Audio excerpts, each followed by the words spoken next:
How does this make you feel? XE deployed. Got it. If you're like me and grew up playing Call of Duty games, there's a huge chance that clip made you feel something. Nostalgic, happy, upset, maybe all at once. And that's normal. Nuketown was a simpler time. Coming home from school, throwing your bag down, running up to your room, putting the Xbox or PlayStation on, and jumping online to chat with random friends you only knew by their headset voices. It was loud, ridiculous, very toxic. Hey, this little motherfucking nerd, man, my son will beat your ass, boy. But somehow it felt like yours. Call of Duty Black Ops dropped in 2010, right in the middle of what people call the golden era of online gaming. Everyone had a mic, even if they probably shouldn't have, the lobbies were wild, the kill cams were dopamine hits, and every match felt urgent, dramatic, and hilarious. And at the center of all that noise was Nuketown, a little plastic suburb frozen in the Cold War. 2 houses, a school bus, and some mannequins. Designed to keep you moving, you would spawn and die in seconds, there was no time to plan, just instincts, reactions, respawn, repeat.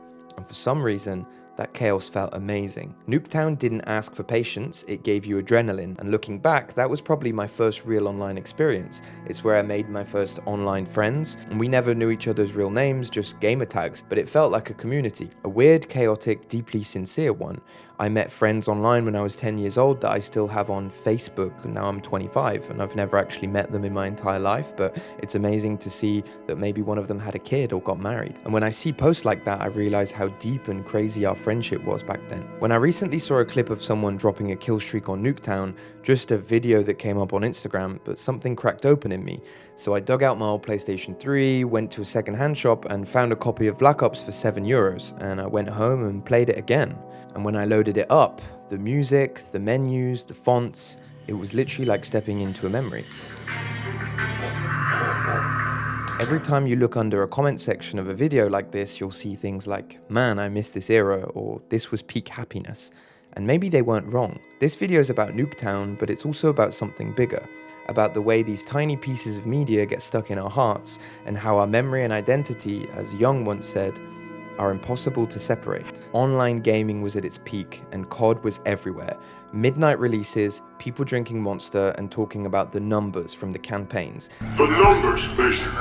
What do they mean? Forums constantly speculating about hidden messages and Easter eggs, and right in the middle of that, this tiny fake 1950s suburb that looked like a joke, but ended up being one of the most iconic maps ever made.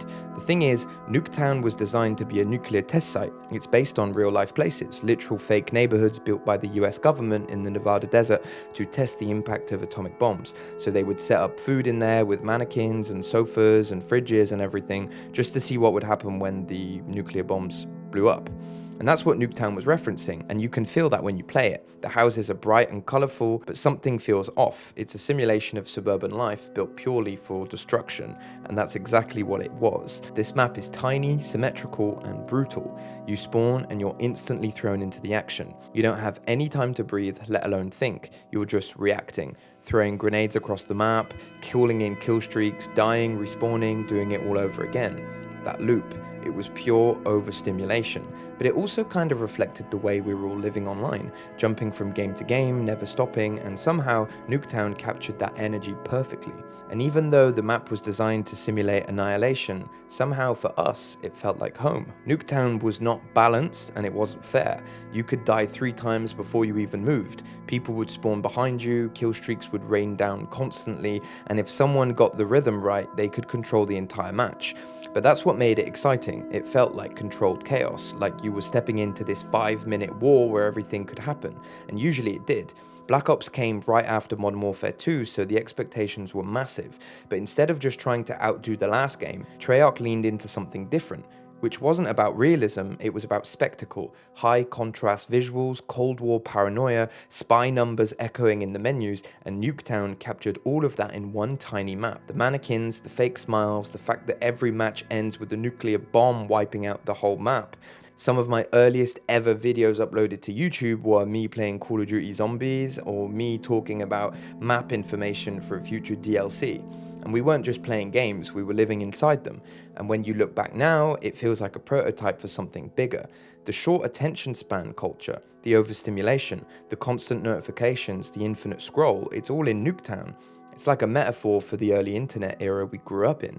Always online, always reacting, and we kept voting for it again and again. And there was even specific matches called Nuketown 24/7 where the loop never ended and you would just play Nuketown on repeat. And maybe that's why it stuck, because in a weird way, Nuketown understood us. It gave us structure inside the chaos. It gave us something to come back to, a space where everything exploded but the rules stayed the same.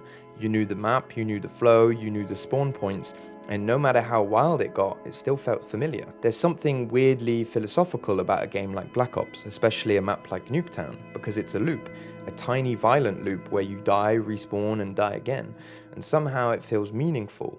Not because of the story or the graphics, but because of the memories baked into every frame. The map never changes, but we did. And maybe that's why the nostalgia hits so hard.